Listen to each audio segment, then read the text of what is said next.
The doors are open. Welcome back, everyone, to the Devy Dojo.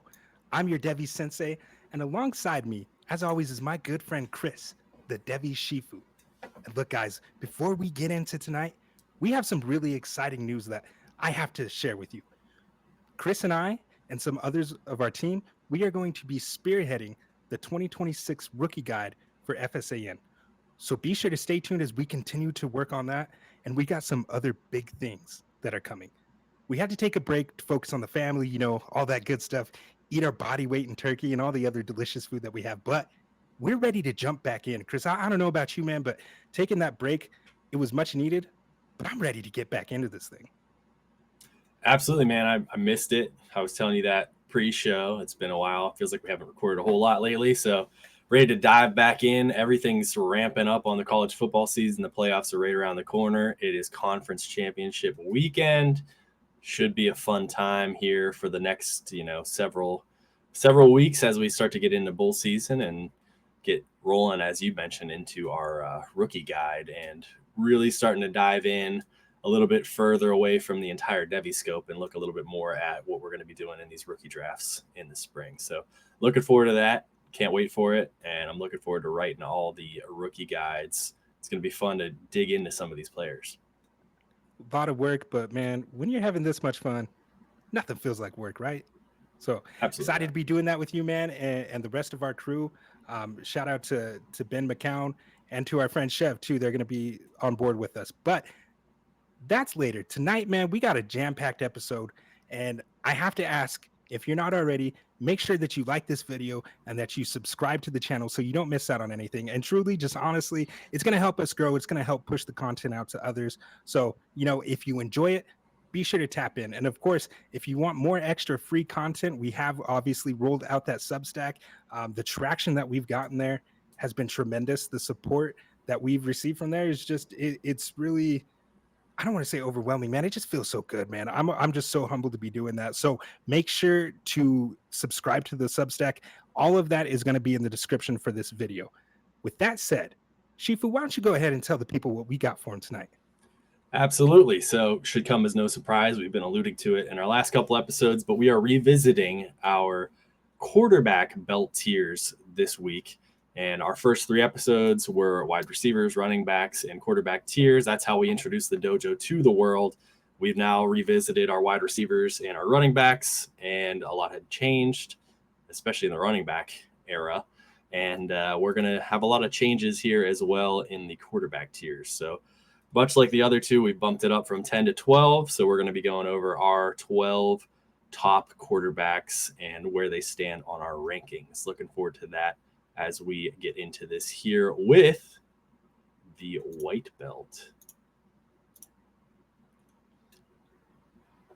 Yes, sir.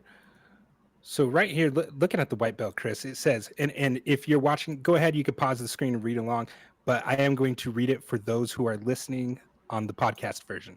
So white belt right here, true freshmen or players getting their first taste of action this season who have strong profiles, but little to no meaningful confirmation of their talent at the collegiate level.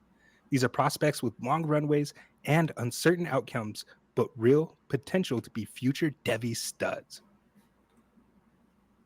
Absolutely. Here we go. Oh, there's a little preview there for the yellow belt. Somebody didn't delete things right, and that somebody was me. But you can see the nice little headshots of these gentlemen there at the bottom on our white belt tiers. We got a couple common white belt players here in JKS and Malik Washington. And then, of course, on mine, I have Keelan Russell. So I'll just dive into him first. He was on my white belt way back in the summer when we first did this, and really not a lot has changed. He's still one of my top 12 Devy quarterbacks. I think that he's got a fantastic ceiling, which is what we're looking for in these guys who haven't really seen the field much. He's been in 2 games this year. He's shown some flashes, but really those are just, garbage time. He's not taking a lot of meaningful snaps right now. But I like what we're seeing from him when we take his body of work in high school, especially where he was an extremely accurate passer. I think he's got fantastic dual threat upside. He's a very quick runner, very shifty, fast top end speed. So he's going to be able to be used in a nice offense as a dual threat. And we have seen now that DeBoer is really making a name for some of these quarterbacks that he's been coaching the last few years. Obviously, Michael Penix ended up being a first-round draft pick.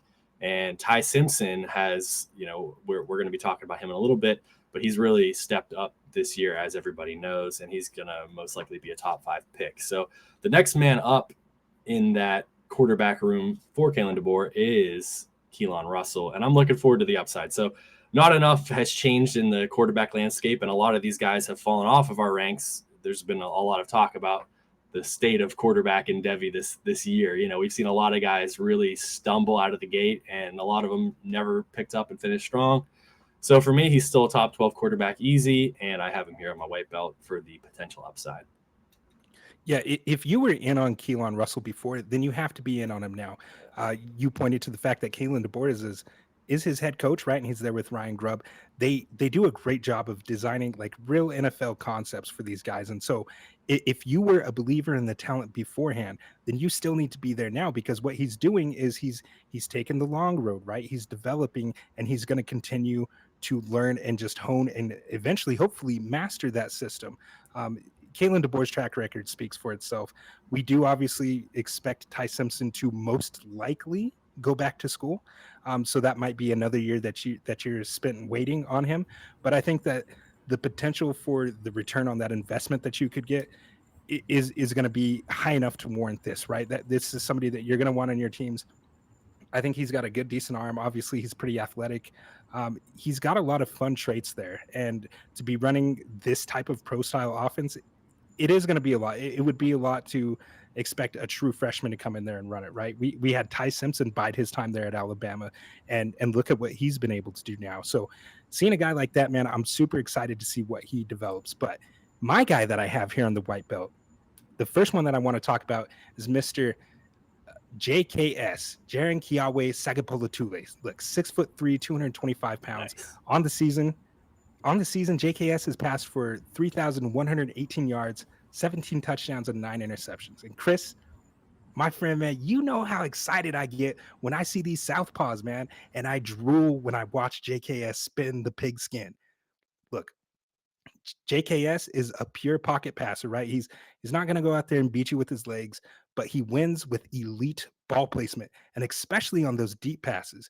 He's just able to drop those passes into like the proverbial shoebox or bucket, right? Consistently. And it's evidenced by his class-leading 25 big-time throws. Like best in his class, 25 big-time throws as a day one starter, as a true freshman. But those 25 big-time throws, Chris, they're also tied for third best in the entire country. That's pretty good. In.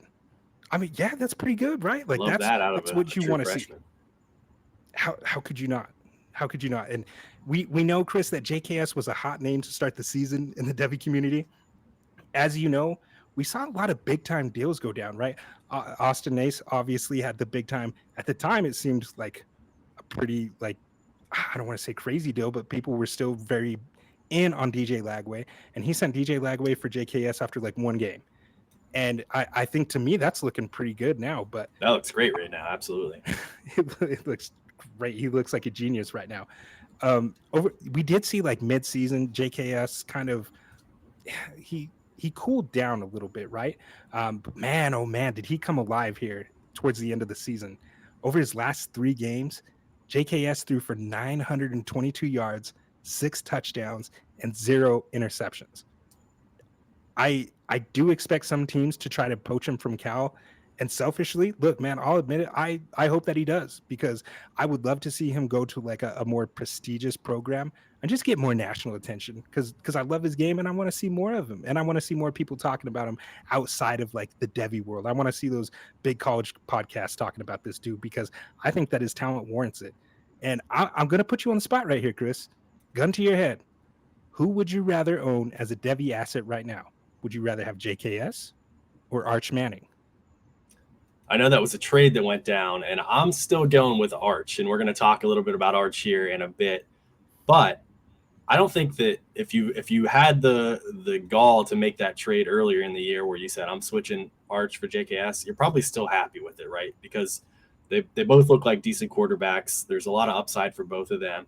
And if you were at that place, 2 months ago, I don't know why you wouldn't be at that place at this point, especially after his last game against SMU. So for me, I'm still going to go Arch, but it's got to be pretty close. It's absolutely close. I wouldn't fault either side. I'm going to go the opposite direction. I'm going to say JKS, only because I've seen him do it immediately as a starter, right? Of course, we're going to talk about Arch later, so I don't want to bury the lead here. But I mean, 3 years into the system, and we saw some like mechanical issues that from Arch Manning that we didn't see from JKS here as a day one starter. So I'm going to put my money on that man right there. I love it. Yeah, I mean, he's a great quarterback. Last game, 31 for 40, 330 yards, and 4 touchdowns against SMU. He's got that great deep ball, as you alluded to, with his big-time throws. I think that he can really just place it where he needs to.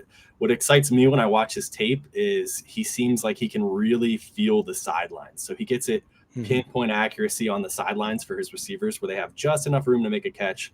Even if there's a defensive back or a defender on them, he puts it in the appropriate spot for them to be able to make a play, which is, shocking for a guy of his age. And that's a lot of fun to watch. So I think there's tons of upside here to grow. And that's why he also is on my white belt. I love this guy moving forward.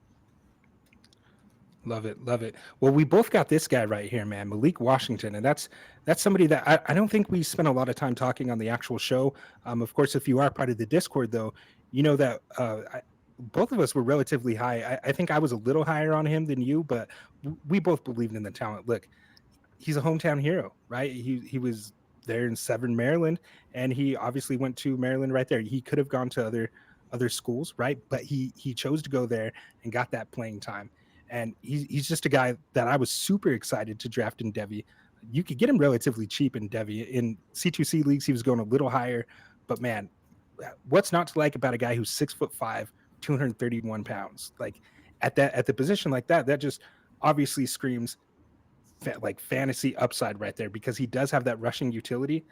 He has nearly 400 rushing yards on the season, but besides the rushing upside, Malik Washington just has a straight cannon for an arm, and he could attack all 3 levels of the field. I think that he's showed poise beyond his years, stand tall in the pocket while under duress, get the ball out to the correct read. But for me, the most exciting part of his game is just that ability to shorten his release and throw from different arm angles. You don't always see that from these big guys with those elongated frames, right? The long arms. It can be a little harder for these guys to do some of that. So typically when you see guys doing that, they're like 6'3", kind of in that range. And he's a big boy out there, man. So I love that the hometown hero turned down offers from those more prestigious programs, like I said. And what's not to like about a guy that just decides to stay home? So, I mean, I had somebody recently ask me, talking about potential transfers and stuff like that with the portal opening up soon. And I'm like, man, no, I don't think these people are going to get Malik Washington. I think he's going to choose to stay there. So I'm just excited to see what the future holds for him.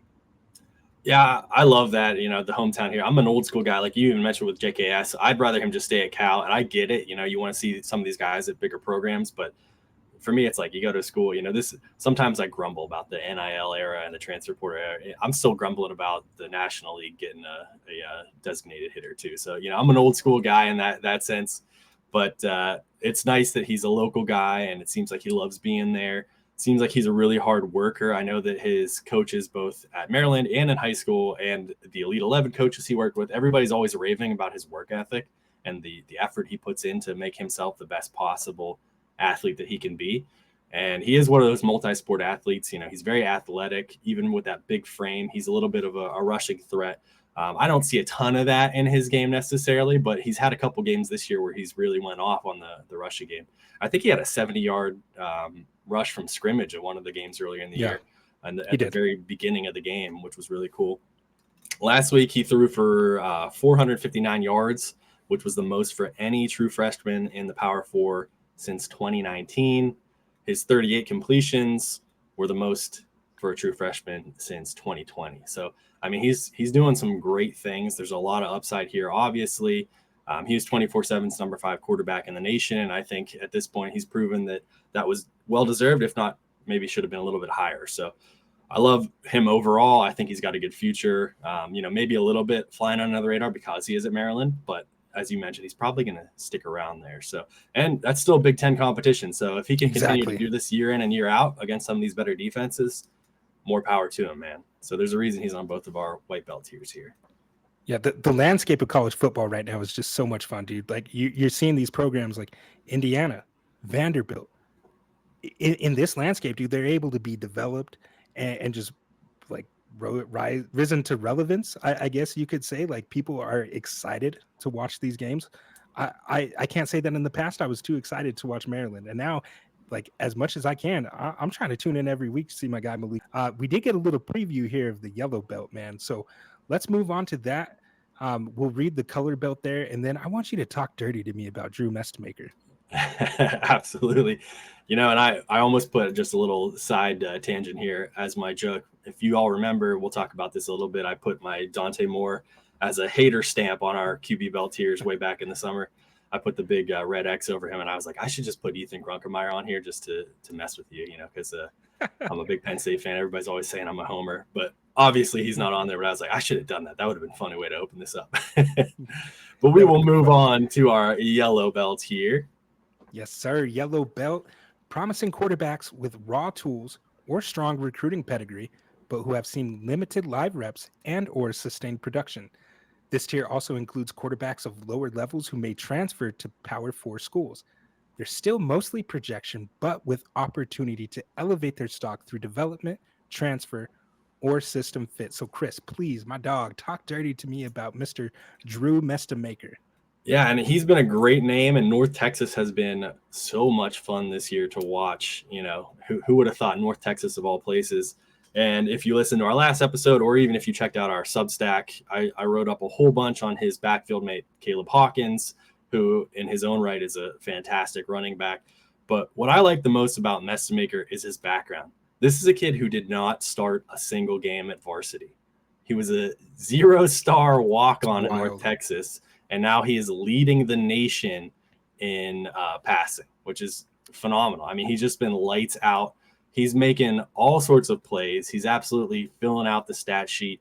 And when you can come from that background where you're not highly sought after, you're not, somebody who got any offers anywhere, he's just walking on and doing his thing, and he's out there really making a name for himself.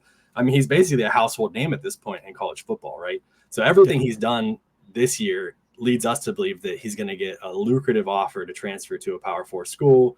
And that's the real question, right? That's why he's on our yellow belt, because he's showing us what he needs to show us right now, doing it all, making those cannon throws, lighting up the field against lower competition. But we need to see a little bit more out of him against better competition. But we're talking about getting 300%, absolute maximum of what you need to do as a player in his position. So love what he's doing right now. I think he's fantastic. He's got to be the hottest quarterback in the nation outside of the Power 4. So I think the future's bright for young Drew. Dude, like, whoever that dude's high school coach was needs to be fired. Because how do you have that level of talent on the field and not see it in practice? Because as we know, as fate would have it, somehow he got aligned with head coach Eric Morris there. And if you guys don't know anything about Eric Morris, well, I'm sure you've heard of Pat Mahomes, right? At Texas Tech, Eric Morris was an assistant coach.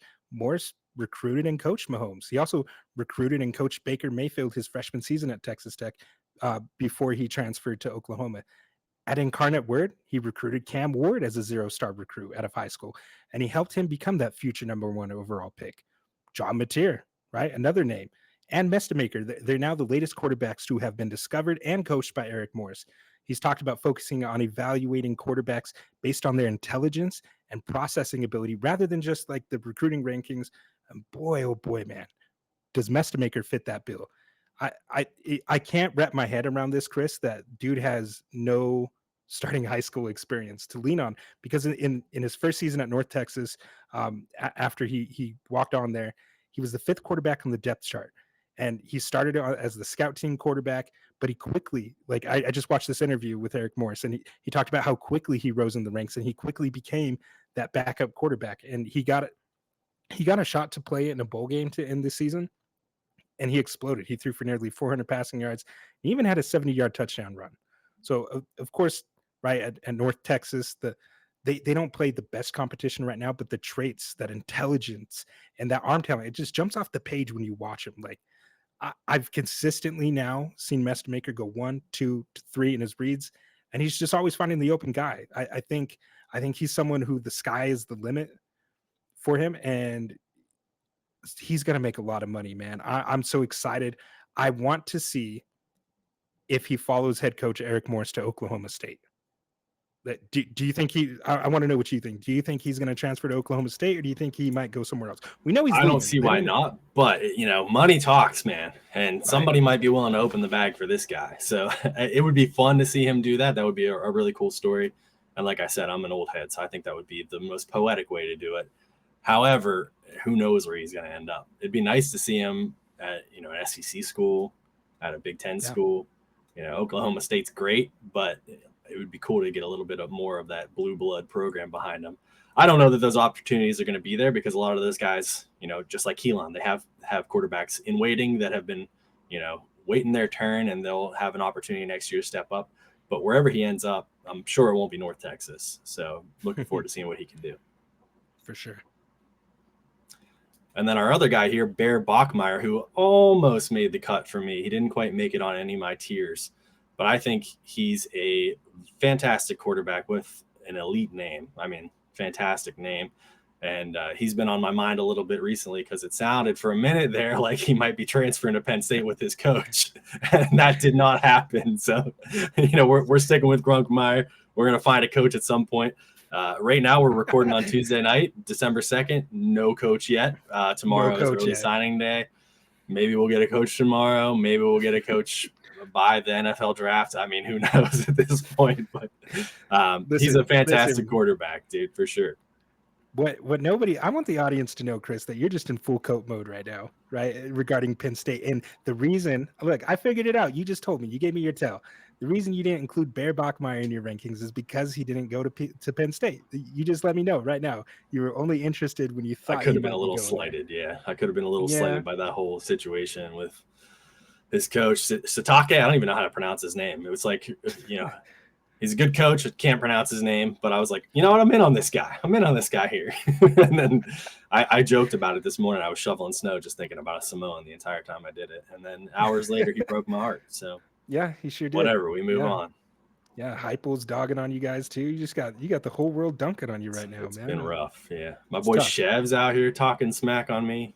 Whew. Calling him. Yeah, it's been rough out there. Tough time. It has not been rough for Bear Bachmeyer, right? True freshman starting right away, and like he plays. It's funny that he's named Bear to me because he plays with that same ferociousness as a bear. He brings real physicality as a runner. I believe he has over 600 rushing yards. I know for a fact he has 11 rushing touchdowns. But beyond that, beyond the rushing utility and upside, he's shown that he's more than a capable passer. His potential is through the roof, I think, if he continues to develop that aspect of his game. And more, especially this season, we have seen true freshmen starting from day one and finding success. Bear was a spring enrollee for Stanford, but he transferred from Stanford with his brother Tiger to BYU, which is just a crazy sentence, but transferred with his brother Tiger to BYU before fall camp started. So despite not being at the BYU program for long, Bear Bachmeyer won the starting job. And as of right now, he's led BYU to an 11-win campaign. And like you said, we're recording on Tuesday, December 2nd. The penultimate college football playoff rankings came out. And as things stand today, it looks like BYU is going to make it in. So that's a really incredible job from a true freshman starting quarterback. And unlike others in this tier, I do not foresee Bear transferring. Kind of like what we talked about with Malik Washington there. I don't see him transferring after this season. He feels like a guy who's going to finish what he started. I mean, he wears number 47 as a quarterback, for good God. Like, he's his own person, right? He seems to really like BYU. I know that as a recruit, he turned down offers from some more prestigious programs. I believe Alabama sent an offer to him, and he turned that down because playing immediately was really important to him. So maybe, perhaps, if the perfect scenario arises, he could make that choice. But just based on the vibes, like, this is vibes analysis right now. I just don't. I don't really see it, man. I think he's happy there at BYU. He's really fun to watch, man. Somebody I wish I was higher on before the season. Some of my most trusted confidants were telling me that I need to be in on Bear, and I just couldn't get I couldn't get past the number, man. But ball don't lie, man. Dude's really, really good, and he deserves to be on this tier. Yeah, vibes is a great word with him, man. He's just an all-time vibes guy right now. And you're right, those BYU, those Mormons, man. I mean, the Crumble Cookie CEO just backed up the Brinks truck to keep the coach Oh, around. There's something about it. Once they get you there, they ain't letting you leave. You know, it's like the Stepford wives or something, man. They fall in oh line. So no. yeah, they're definitely. I think he's going to stick around there and hopefully continue to grow as a quarterback. But yeah, he's very close to my top 12. He just didn't quite make the cut, maybe because I was slighted by him. Who knows? But that It's a wraps thousand up percent. our yellow belt. So we will go to the blue belt. Yes, sir. We are a well-oiled machine tonight, man. Blue belt. Blue belt we got here. Quarterbacks with strong physical tools or pedigree who have gotten on the field and demonstrated talent, but have struggled with consistency or full utilization of talent. They show promise, but their Devi value lags behind higher tiers due to the murkiness surrounding their floors. These remain intriguing but volatile prospects. Keyword there, intriguing but volatile. So, starting off with my guy right here, Arch Manning, right? 6'4", 219 pounds. On the season, he finished with 2,942 yards, just a little shy of 3,000, 24 passing touchdowns, and of course, 7 interceptions. Arch Manning, at the start of the offseason, Chris, he was the prince who was promised. And I think it's fair to say he did not deliver on those expectations that he had. Early on, man, we'll just say it, he looked awful. He looked terrible out there. His footwork in the pocket was atrocious. I think his mechanics just overall were flat out not at an SEC level. It was so bad, Chris, that he had a 44% completion percentage against UTEP in week 3, right? That was supposed to be the get right game, and he really struggled. Um, if he had been a freshman, I think that I would have cut him a little more slack. But this is year 3 in the system. Was not the entire point of him going to Texas and sitting on the bench, it was so that he could develop under the great Steve Sarkisian. And it makes me wonder, makes me question Steve Sarkisian a little bit on how good of a developer he actually is after seeing the fall of Quinn Ewers prior to that. But I have to say that through all the hate that he received online, Chris, to his credit, he's just continued to persevere. Over the last 5 weeks, I've seen real growth from Arch Manning. 3 out of the last 5 games, we've seen him pass for at least 300 yards. And it was not easy for Arch Manning to get to those numbers. Um, Straight up, I'll just be real. Arch Manning has been under duress all season. He's the third most pressured quarterback in the entire country, with PFF citing 85% of that responsibility on the offensive line. But through that pressure, a diamond in his game has been formed. He's showing a much better feel and anticipation in the pocket. And this last game versus a ferocious Texas A&M defense, I'm sure you saw the clip too, Chris. I know you were watching the game.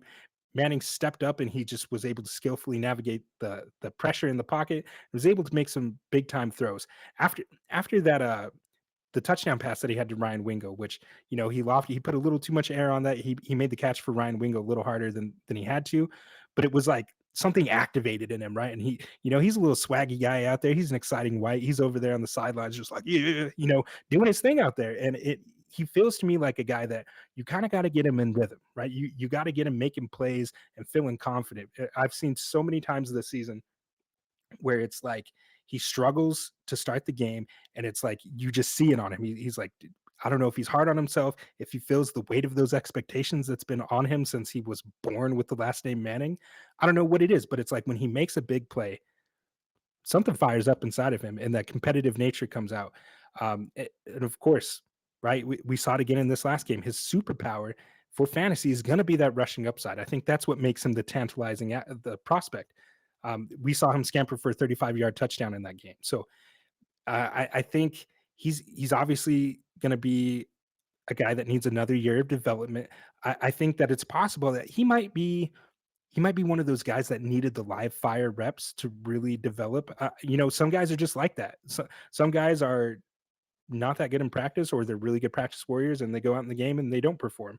And some people are the opposite. And I think that that's where Arch Manning fits in. He needed these live reps. These 12 games starting were huge for him. And I think that now going forward, now that we've seen some of the things that we expected, now he could take that and he can build on that and become the thing that we all expected him to be. Yeah, absolutely. And I have him a little bit higher. I have my purple belt tier, which is kind of more of a semantics thing. And I can totally understand why he would be on a blue belt tier for you. I still have very, very high hopes for Arch. And I guess I'll get into that a little bit when we move up to the purple tier. But he's come on, or he started slow and he's come on really strong the last, couple months in the season. So you don't love the slow start, obviously, and that's kind of where you're coming from. But I'm still a little bit more bullish on him, and we could talk about that a little bit as we get into the purple belt. The one guy that we do share here is Bryce Underwood, who's a guy who throughout the summer the more I watched him, the more he kept climbing up my ranks, because I feel like he has an absolutely tantalizing ceiling, right? He's a fantastic prospect. True freshman at Michigan is a tough job. And Michigan, obviously, I mean, he himself made cracks at the quarterback position coming out of Michigan. They don't know how to develop, blah, blah, blah. And then they gave him a ton of money and he went there anyway. But there's a real reason why he was the number one recruit in his cycle. His high school tape is extremely impressive. He launches the ball down the field effortlessly with touch and with accuracy. He shows a lot of advanced poise for his age. He seems to buy himself a lot of time in the pocket and out of it and finds open receivers. And ultimately what it's come down to is when you're looking at all of those high-end upside, things on tape from high school versus where he's at right now, you're just seeing a true freshman who is struggling at times against, better defenses and adapting to the college game. And I get it. But the upside is still very real, and I'm not going to knock a guy who's been in his position too far down the pipeline. You know what I mean? He needs to see a lot more reps. They haven't really been letting him throw the ball a ton. Obviously, we talked last week about Jordan Marshall and about Justice Haynes, who have been two of the best running backs in college. So they've been leaning on the run game a whole lot there. So he hasn't really had even the amount of live reps that Arch has had. He's not throwing nearly as many passes as some of these other quarterbacks on our discussion here today. So he's just going to need more time. And we've seen the ups, we've seen the downs. And right now he's firmly in the blue belt, and I'm still excited about him if I own him in Devy. I think that the ceiling's still there, but much like we said about our blue belt, the floor is very real, right? And we're seeing some of that as well. So there's a lot of volatility in his overall range of outcomes, but whenever you're taking shots on these guys, he's the kind of guy I want to hitch my wagon to. Yeah, completely. And just to add to your points here, if Michigan doesn't want to ruin this Porsche that they have in Underwood, they need to be big spenders in the transfer portal this season, right? They need to continue to surround this guy with talent on the outside. Look, Marsh is good out there. It'd be great if they can add another Marsh and Nick Marsh coming from Michigan State, or somebody that could just really help him. And the scheme that they have, which you alluded to, doesn't really lend itself historically to much production for these guys. That needs to change, right? You threw the bag at this dude to get him to flip from LSU to go to your program. Now you need to continue to build around him and just go unleash him, right? Hopefully going into next season, year 2 in the system, on this team, let's see him take those next steps. So if you were in on him before, you got to be in on him now. He's really giving you no reason to panic. He's a true starting freshman out there. Of course, he did just play in the game against Ohio State. Looked pretty rough out there, but Ohio State also has the best defense out there in the entire country. Caleb Downs, Arvell Reese, Sonny Styles, all them boys out there, man. Like, they're just incredible.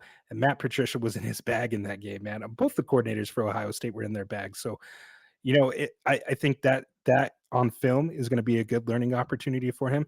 The question for me is Sharon Moore the guy to help take Bryce Underwood to that next step, right? Is he going to be the guy that can unlock him and help him maximize his potential?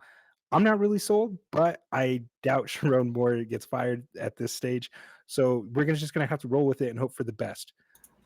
Yeah, Sharon Moore's been catching a lot of heat on the Twitter streets this week. Like, Sure has. whew, poor guy. Yeah. But I mean, honestly, who knows? If he had gone to LSU, look at the season they've had. Look at Nussmeier.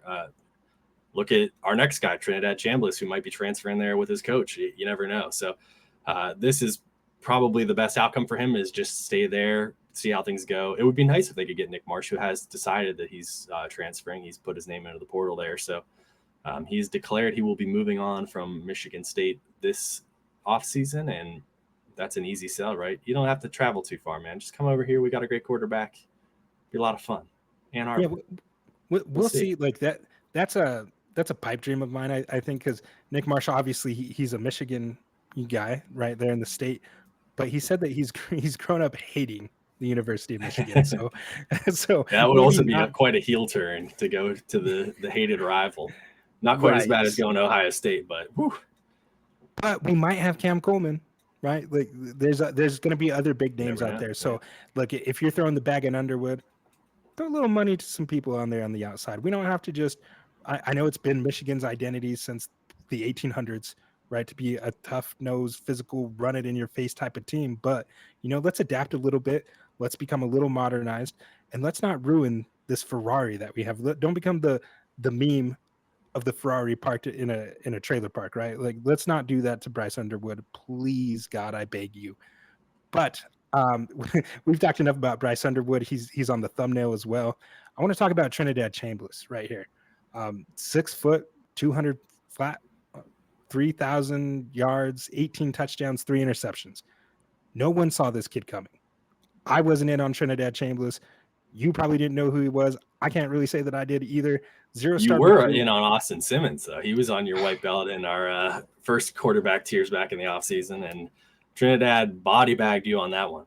Yeah, he sure did, man. And I still feel it, man. That hurts. I'm still in on Austin Simmons, man. But I think he's a dark horse candidate to potentially transfer to LSU. I don't know. That could be Cope right now, but it's probably it's Cope. It's definitely Cope. I recognized it. I shut that down. But Chris, playing from D2, right, 0-star recruit, taking over for Austin Simmons, like you painfully reminded me.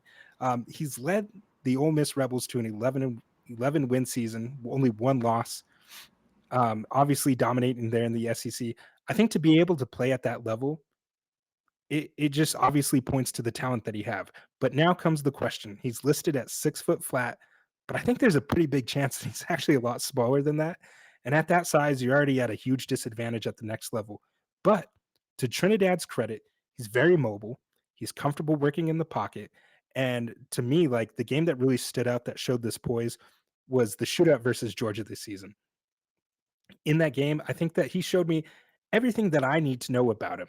He's just a guy that can elevate his level of play. And look, he can hang with them big boys now. Don't get it twisted.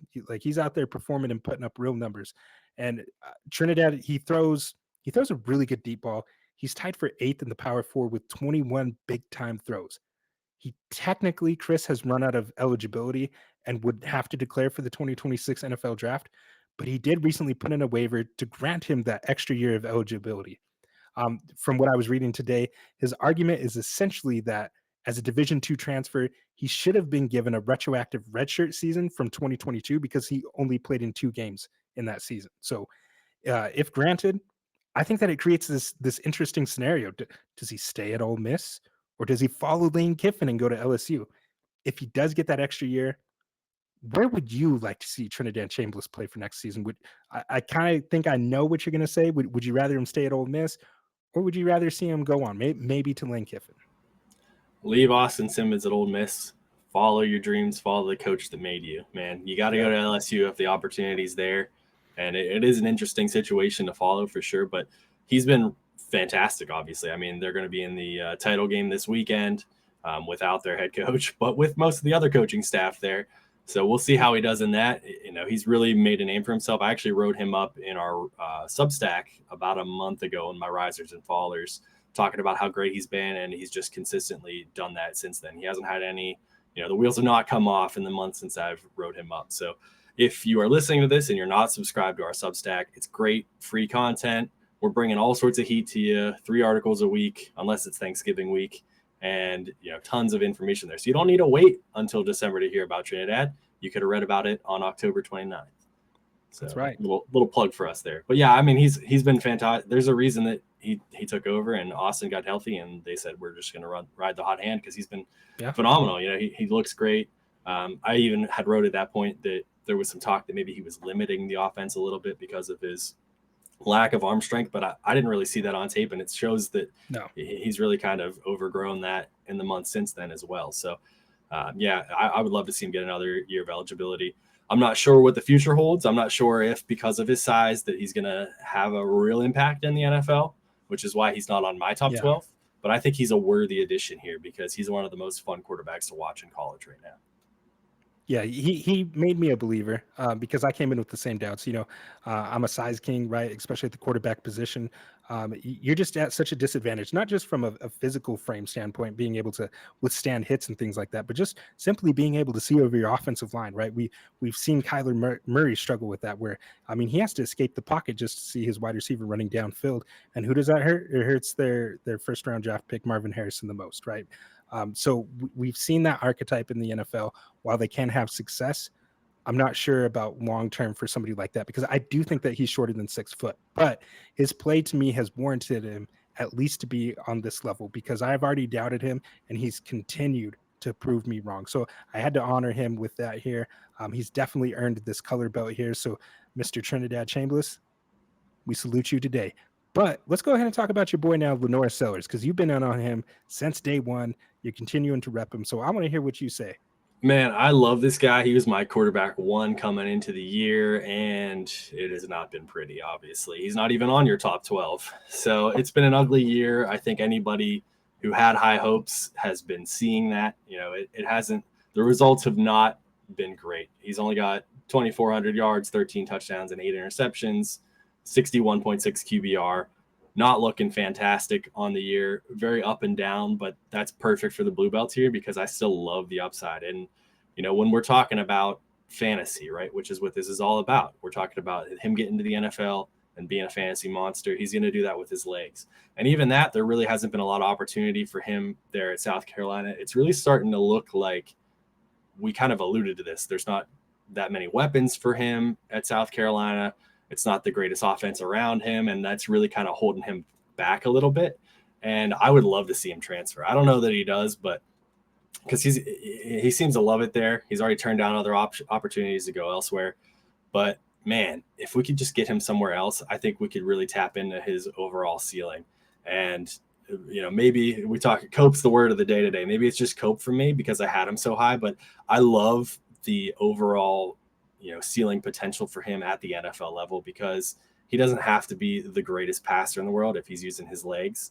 And if he gets a shot, even for just a few years, he's going to be a fantasy monster, I think, at the NFL level. So for me, it's been tough. They're 4-8. We've seen the last of him for this season. Who knows what the future holds for him, but I still love the overall tools, and it's just an ugly situation for him. So still on my blue belt.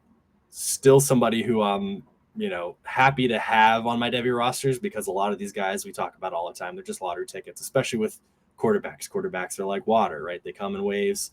They can be very strong like a tsunami, or they can be a little tiny puddle on the side of the street in the rainstorm. And right now he's not quite a puddle, but, he's maybe like a little pond that's been sitting there for a while. It smells a little bit. So we need a future transfer or something to really get the full potential out of him.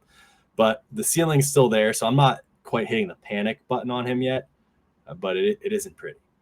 So he's an inclusion here in my top 12, more out of reluctant take lock than anything else. But I do love the guy. I think he's a fantastic overall man. It seems like he wants the best for himself and for his teammates, and I'm sure this is hurting him more than anything else this season he's had. Somebody asked him about that in a press conference this week.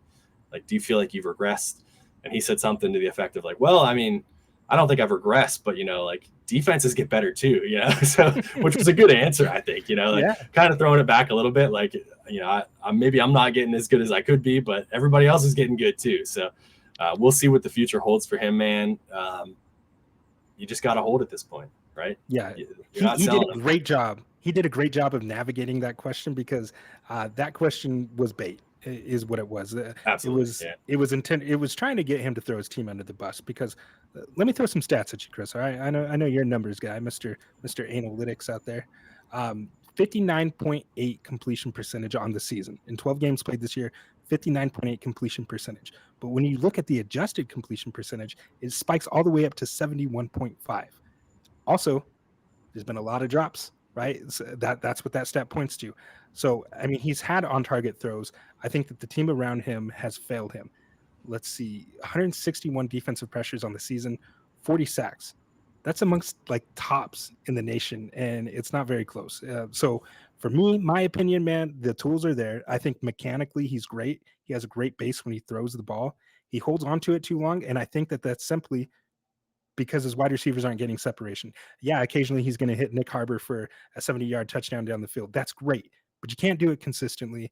And I mean, that typically comes later in the games for these guys, right? When the game's out of the line, I want to see him move. I want to see him move on. I understand he's a man of outstanding character. He loves Coach Shane Beamer.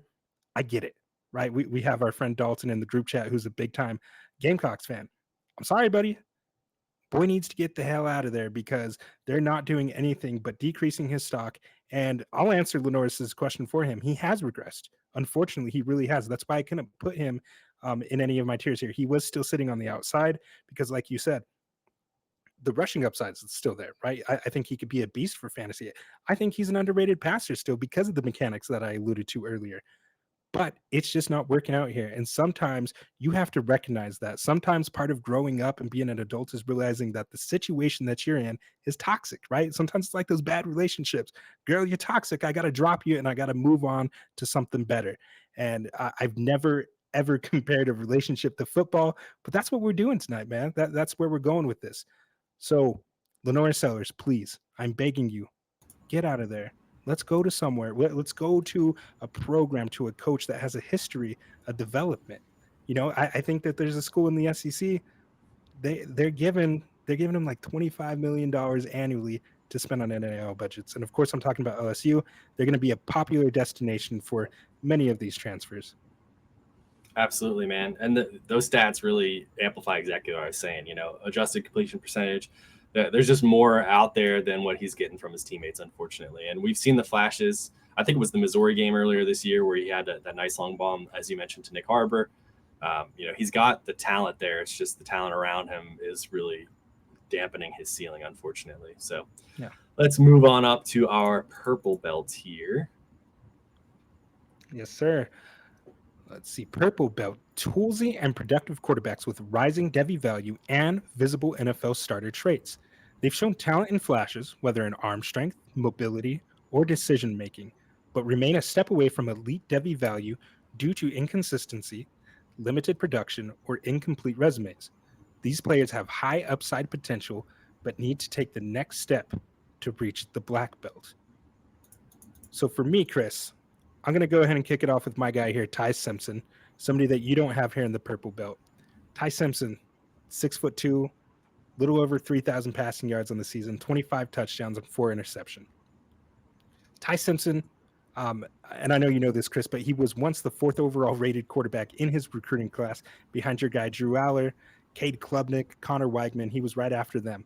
He entered the season as an afterthought in the country. I think we both talked about it. Like Ty Simpson, I said at the start of the season, he's going to be a nice bridge guy for Keelan Russell, right? But what we didn't know then and what we know now was all of the work that Ty Simpson was putting in the shadows, right? He was getting ready for this moment.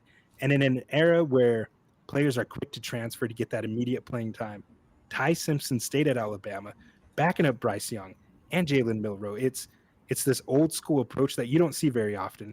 Even though he doesn't have a lot of starting experience, I think that he shows you a lot of traits that point to a seasoned starter. The way that he's able to stay poised in the pocket and navigate it by stepping up or even escaping the pocket, right? You'll see him continually keeping his eyes down the field, while being aware of the pressure that's coming around him. I think that my favorite play from Ty Simpson that he's made this season actually happened this last week against Auburn in the Iron Bowl. 3rd and 4, right there in the red zone. Auburn sends 5, and he immediately blows up that pass protection, right? Simpson's backpedaling. He has 3 guys in his face immediately. Without his feet even fully set, he throws off the back of his foot, and he places the ball perfectly to Isaiah Horton in the left corner of the end zone. That's Sunday level NFL stuff right there. Like, I got so juiced up for it. I had to tweet about it. I had to put it in Substack a little bit because that was an NFL level play to me. Like that's something I charted as a big time throw. You're always going to have pressure in your face at the NFL. That's something you just got to handle. You know, you're not going to always be protected and have time to process everything that's happening. And you got to make those reads. You got to make those throws. And boy, oh boy, man, did he do it. And Bama, honestly, they haven't really done him any favors with the offensive line. They can't get any push in the run game. They don't have a run game at all, and they're consistently allowing pressure. It makes them one-dimensional, man. Like teams know how to go out there and attack Bama. They don't have a running game. We're just going to blitz. And Ty Simpson does a really good job of handling it. Sometimes he makes errant throws. I mean, of course you're going to when you constantly have defensive pressure in your face. But can you imagine where Alabama would be if they didn't have Ty Simpson right now? Like that's a scary thought to go down. Where would Alabama be? I can guarantee you they would not be playing for the SEC championship without Ty Simpson on their roster. He does have some struggles, some little knocks in his profile.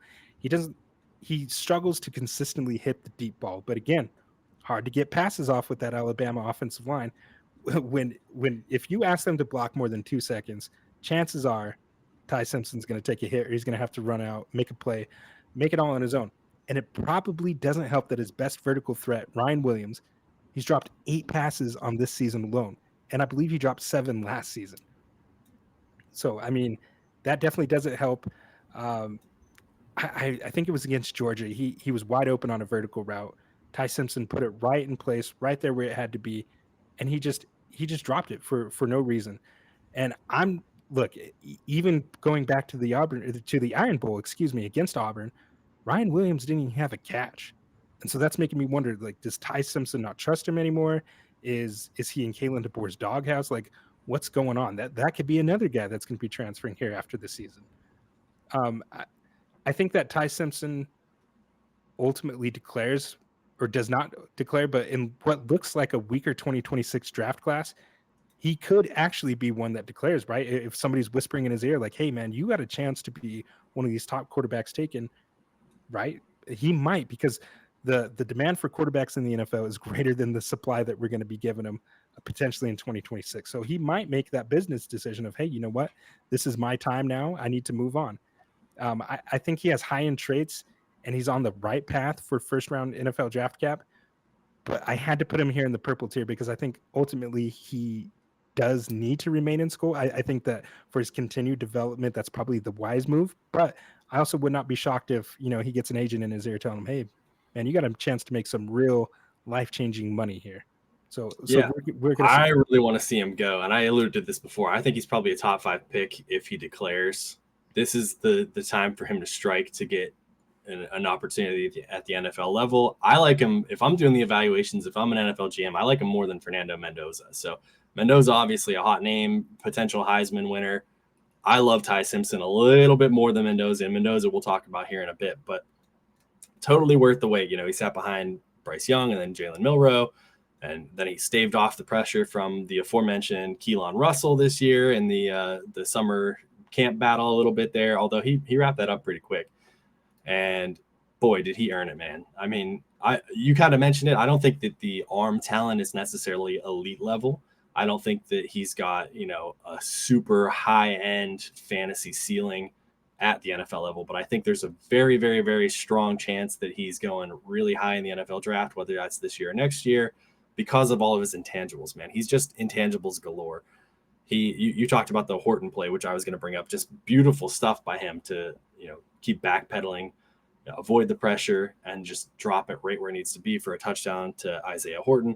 He plays a really cerebral game, doing a lot of pre-snap reads, veteran usage of motion and changing protections, quickly moves through all of his progressions, very poised in the pocket, great mechanics, nice simple release, fantastic quarterback overall. I think he's pretty polished. So I don't know how much more. And this is a different era too. So I think if we're talking 5-10 years ago, he's going for sure to the NFL. But Yep. you can get a lot of money and you could play at Alabama, which is one of the best places in the nation to play football at any level, right? So maybe he stays back. Who knows? But if I'm his agent, I'm telling him just go now. Find a place that's going to take a bet on you, and you're going to be a day one starter at the NFL. So I like him. He's my quarterback one in this draft, assuming Moore stays. And I think we all anticipate that Dante Moore is going to go back to Oregon for another year. So he's in my black belt, and that's the reasons why. Love it, man. Love it. I see we both got Julian saying here, man. You've been on a heater. Go ahead and talk to me about Julian saying. What do you got on him? I mean, he's just fantastic. And I was just telling you before this, I was listening to our friends, Devy Royale talked about him recently on their season-long risers. They have him as quarterback one in Devy right now. He's not quite that high for me, but he's been absolutely phenomenal. And, you talked about the game last weekend. He's had nothing but lights out games. And it's like any of these opponents that come in front of him does not faze him at all. He's got the best PFF offensive grade and of all the quarterbacks in the nation right now. He's the best in turnover worthy percentage of all the quarterbacks in Power 4 conferences right now. Just doing everything it takes to be more than a game manager, but manage the game well. You know what I mean? So that he's not losing any games and he's going out there and winning it. And there's a reason why, and I've always liked Carnell Tate, as people know that listen to the show. But there's a reason that Carnell Tate is such a riser this year. It's because his quarterback has been phenomenal in getting him the ball. And obviously, we know Jeremiah Smith is the prince who was promised on the wide receiver side. But Sayan has proved that his 5-star recruit rating is fully worth it. And I got to pat myself on the back because I had him in my white belt tiers coming into this season. So your white belt was looking a little ugly here in the offseason, my friend. I got to dig at you a little bit. Shouldn't have been Austin Simmons on it. Should have been Julian Sayin. But, I mean, he's just looked phenomenal, man. Yeah. Austin Simmons is a southpaw, man. That automatically bumps you up my ranks. It's going to bump up for you a little bit. Yeah. I saw JKS too, and I did the same thing, man. I got a type. Look, I know what I like. I don't know why I wasn't. It's not that I wasn't in on Julian Sayin. I just liked Austin Simmons a little more. I thought I loved the baseball background. Look, I don't got to explain myself to you, Chris. I don't got to explain it. Absolutely not. Talking about Julian Sayin here, and man, I mean, he quickly went from unproven to Heisman favorite in a short amount of time. And if you want to see a masterclass job on how to bring your young quarterback along, look no further than what Ryan Day and Brian Hartline just did with Julian Sayin this season. Look, he started off a little slow against Texas week 1. Obviously, like, they didn't want to put too much on his plate. They said, you got a lot of weapons around you. We can go out here and play good, stout defense, and we're going to win in that fashion. And then, of course, over the course of this cupcake schedule that they've kind of had, they've been able to take the training wheels off, and you've really seen him take that next step. And like, literally the most accurate quarterback in the country right now. 79% completion percentage is just absolutely bonkers. And when you look at the adjusted completion percentage, it goes all the way up to 84%. Insane, dude. And of course, there's always going to be that hater that says, well, of course Julian Sayin's good. He's got Carnell Tate and Jeremiah Smith and all these weapons on the outside. And look, I get it. But it's not like he's just dumping it off and they're running 80 yards to the house. This dude is throwing down the field vertically, putting it in spots where only they can get it, or he's putting it on the correct shoulder on the outside and allowing them. It maximizes their ability to go out there and get yards after the catch. And that's what some of the truly elite, accurate quarterbacks have been able to do. And for him to flash that at this stage is just incredible. Yeah, redshirt freshman, he sat one season on the bench and now he's taken over. And Ohio State hasn't lost a step. In fact, I think that I think they're a more complete team this year, which is incredible to think about all the talent that they lost to the draft. And now they come back and it's like they're looking like they're going to run it back with a very young quarterback. And I mean, I think the best is yet to come for him. I think looking ahead to the 2027 NFL draft class, you have to say that Julian Sayin's the number one quarterback in that class as of right now, just because of all the tools that he already presents. He's very intelligent, right? His processing ability pre and post snap is really incredible to see. And like I talked about with head coach Eric Morris talking about that, something he really looks for. It's the trait that I think is the most important for the quarterback position, just because it is such a cerebral position. There's so many things going on pre and post snap, and just to be able to do it, what he's doing, I can't talk about it enough. It's truly incredible. He's morphed into Julian Super Saiyan. Love that. Yeah. A lot different from our what's wrong with saying, or what are they saying episode we did back in the summer when Yeah, he was in a little bit of a quarterback battle. I mean, he looks fantastic, and you summed it up perfectly. I mean, over 3,000 yards, 30 touchdowns, only 5 interceptions. The one knock I think would be that the best team defensively that he played was that week 1 game against Texas. He hasn't seen like a ton of super elite defenses. His schedule has been a little bit softer, but yeah, much like we talked about with Drew Messamaker, you're maximizing as a true freshman right now. Julian Salen is maximizing. He can't do anything more, right? Like, he's been phenomenal. So every opponent that's in front of him, he's dominating. So when your best opponent is Texas or Michigan or Illinois or Penn State or whatever, not great if you're looking at strength of schedule, but he's got a lot of room to grow. And like you said, he's got to be the quarterback one in that class right now. So there's a reason why he's up here in the purple belt for both of us. I also have Arch Manning here. I don't want to pine on about him for too long because we did talk about him. He's the man, he's the myth. He's not yet a legend, but a lot of people say if he's up this high for you, it's probably name scouting and whatnot. But the truth is, name will matter in this case, right? He's a Manning, right? And if you think NFL GMs don't care about that, they're going to sell a lot of jerseys whenever they sign this guy or draft this guy. So that does have an impact on where he's going to go. I think that if he comes out this year, he's probably a first-round draft pick. He's been phenomenal to end the season, as I discussed. He's got that rushing floor, a little bit of extra bonus points on his fantasy profile, which is great. But when we're just talking about his passing, in the last 5 starts, he's been 3 of those games are against top 10 teams. 62% completion, almost 300 yards passing per game, 15 touchdowns, 2 turnovers, and the 13th best QBR in the nation. So forget everything you heard earlier in the season about Arch Manning and why people were so down on him. He's still very, very good, and he's shown development as the year goes on. So when you come out as falling on his face as he did, and you can rebound the way he has against all these fantastic teams, that's everything that I need to see. And we're anticipating that he's not going to the draft. He's going to stay at Texas for another year. So next year is going to have a huge impact on whether he can rise back up to that black belt tier for us, whether he can become the quarterback one in that class. I think that there's a strong chance that he's going to continue to build over the offseason and become even better of a quarterback, kind of the one that we thought he was going to be. So I like the way he's finishing the season right now. He's still very high up for me. That's why he's on my purple belt. But we don't need to talk about him anymore. Everybody's probably sick of Arch Manning, and I'm going to write an article about him on Substack this week too. So if you want to get more, check us out on Substack. Hey, good plug, man. You're such a professional, Chris. Look at that plug again.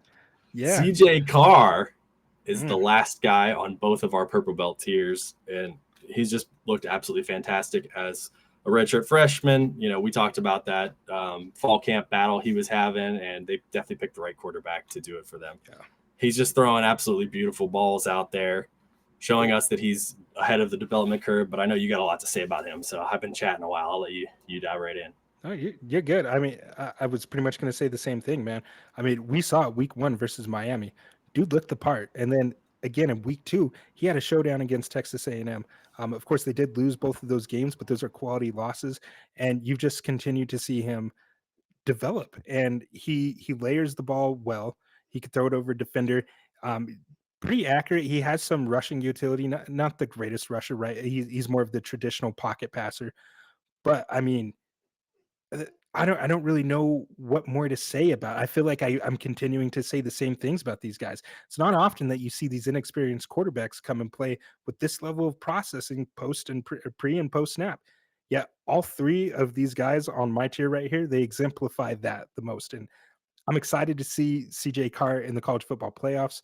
Assuming they get in, it looks like they might sneak in here. But I think the game plan would try to be shut down Jeremiah Love, and let's put the game on the arms of young CJ Carr. And so I'm really excited to see him take that next step. Because look, boy, you're not a redshirt freshman anymore. You made it through 12 games, and now you're entering the postseason, and the competition, right? The competition is going to get better. These games are going to get tighter, and the pressure really amps up. So I think that this is going to be a good litmus test for where he's at, and it's going to be good for his overall growth.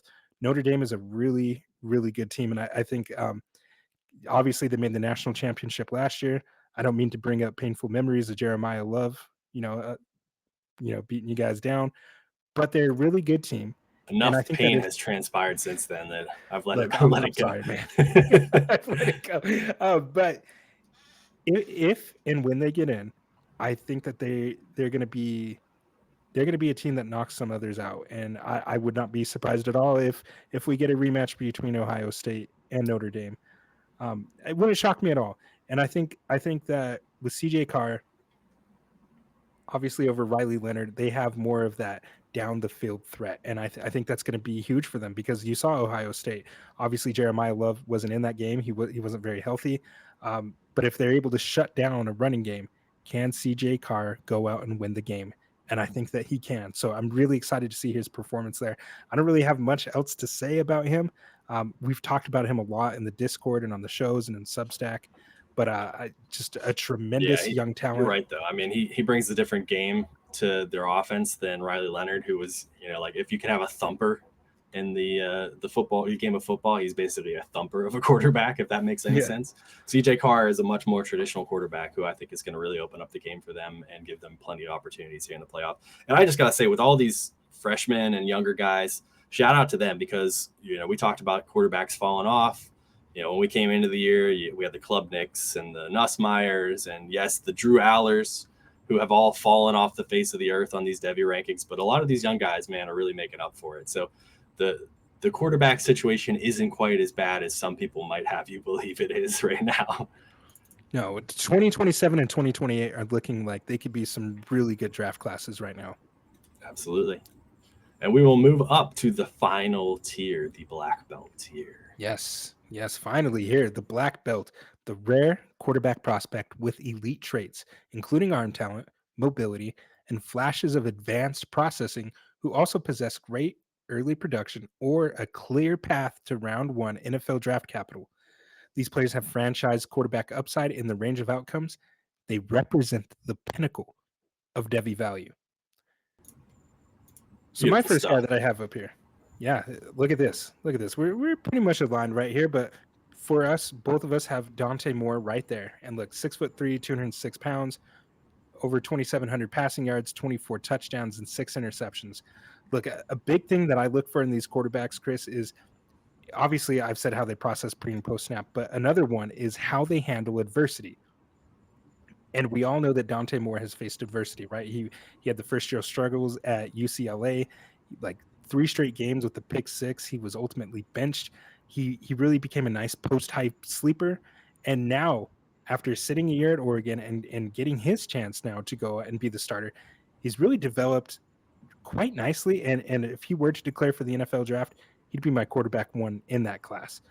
He's obviously extremely accurate with a 73% completion percentage, 81% adjusted completion percentage, but it's not just ball placement. What I want to highlight tonight in Dante Moore is just his intelligence, and that's what stands out the most to me. Last game of the year, he just had a beautiful throw. Uh, it was along the sidelines, right? Tight rope throw, dropped it right over the defender. Like again, that's high level stuff. There was a safety bearing down, and he was able to fit the ball in between there, like on a rope too, to throw the ball with that much velocity and still maintaining that accuracy with all the chaos going around him. Like it was really cool to see, and I point to that as an NFL level throw. But because he has this intelligence, because he has such a command of the Will Stein offense in the second year in the system, he knows exactly where the ball needs to go against any coverage. You look at his splits thrown against man and zone, it's elite in either type of coverage because he knows exactly where, like it's like cheating, right? He knows the answers to the test. How can you beat a guy that already has all the answers before you even show what you've got? So because of that ability, he rarely takes sacks. He gets the ball out on time. It's in the right spot. He doesn't really give a defense a chance to even get to him. So I mean, to me that's what makes him an NFL level guy right now. And look, we did just recently get the news. His offensive coordinator, Will Stein, did take the head coaching job at Kentucky. Now I'm asking, dude, like, you said we think he's going to stay. I'm thinking he might. I talked about this in the Discord today. I think that points to him possibly actually declaring for the 2026 NFL draft class, because at this point, what more do you have left to prove? Do you really want a chance and stay at Oregon and possibly not be a good fit in whatever offensive system they're trying to run, potentially maybe a new system? And I do understand that Dan Lanning has a really good recent history of finding offensive coordinators. Obviously, he had Kenny Dillingham, and then he found Will Stein too. So maybe he can find another guy. But why chance that? Like, you've already shown everything that you have to.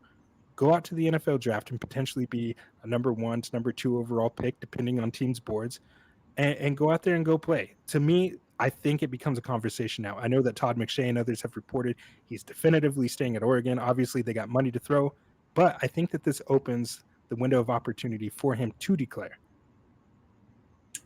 Yeah, absolutely. And he would be my QB1 in the draft as well. I mean, you basically read all my notes, so you nailed it. I would just say he has the best release, I think, of any quarterback I've seen, man. It's just so easy with amazing velocity, just effortlessly. And you talked about it, great ball placement. He's got that clutch gene, obviously. He just began the downfall of my Penn State team in overtime. He had that one play, 25-yard touchdown drive in overtime. Man, he's just been phenomenal. He's faced all the adversity that we wanted to see out of him this year. At first in the season, we talked about, he's doing well, but these are lesser opponents, and he's done well even as the opponents have progressed into, Big Ten conference play.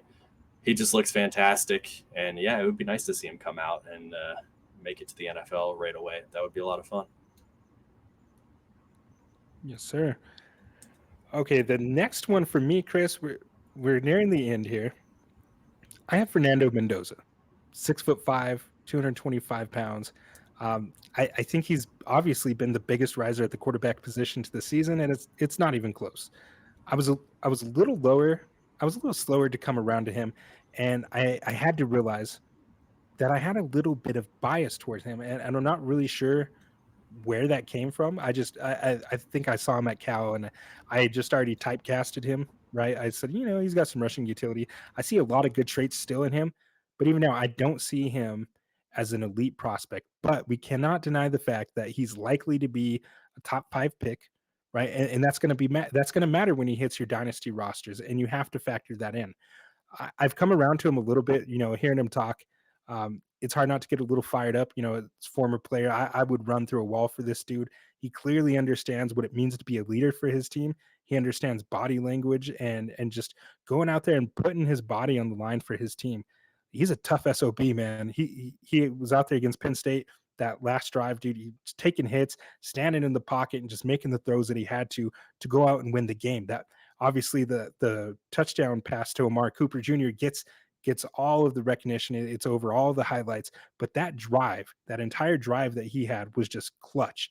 And he did it against Iowa as well earlier in the season too. He's had several comeback victories this season. And when somebody has that clutch gene in them, Chris, I pay attention, because for whatever reason, that seems to translate to the NFL. So he just has that moxie, the clutch. I wouldn't say any elite physical talent, but he has those intangibles that I think really make him a guy that can go to the NFL. He's going to be a top end pick. He's going to go to a bad team. And I think he has all these intangible traits that will allow him to become a program changer. He's talked about playing with Kirk Cignetti and all the other misfits at Indiana, changing that program around. And I just think that he has all of those abilities to go in there and say, look, I don't care about the past, right? Say he goes to the New York Jets. I think that he could be a guy that could potentially turn it around depending on what they do around him, but he just fits that bill to me. So I've come around to him a little bit, right? He might not have out of this world numbers and passing yards, but he does lead the country in passing touchdowns. And again, shows the clutch gene. So there's enough there for me to say, okay, I'm in on him. I have to recognize these things. He is now a black belt because, of course, once you get closer to the draft, you have to start. That's what we do with these black belts.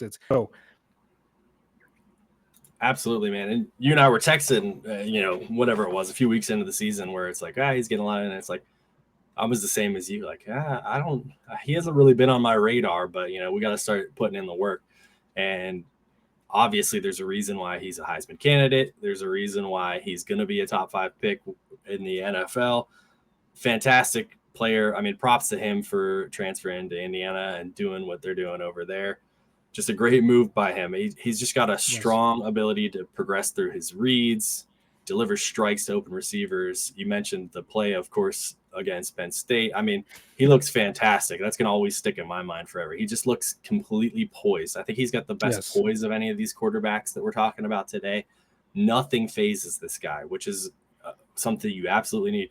When you got guys like Myles Garrett running down your throat and you can get the ball out and put it right where it needs to be for your receivers, it doesn't matter if you don't have a 70-yard cannon, right? It matters that you're doing the right things to keep the play moving and keep the ball moving downfield, the drives alive. So he's got that extra little moxie to his game that I think a lot of guys are going to love at a lot of those NFL GMs. So obviously you mentioned it, 32 touchdowns this year. He's maintaining the ball very well. He's not turning over the ball too much, only 6 interceptions on the year. He looks fantastic so far. Just phenomenal season by him. So he's on the black belt for both of us for that reason. He's going to be a locked in first round pick in Superflex for a lot of our dynasty rosters here. So if you have him, you probably got him pretty cheap in Devy, and this is just time to party, man. Yeah, take the profit and run. I think just hearing him interview, man, he's some GM's going to fall in love with the kid, and I can't really blame him. But that is all for tonight. I hope that you all enjoyed this episode as much as we enjoyed giving it to you. Chris, it's been too long, man. I miss putting these out. We did have to take the break, but we'll be back. So please make sure to like and subscribe to the content. Of course, we got the Discord and the Substack out there. Everything's going to be in the description. Until next time, we will see you at the dojo.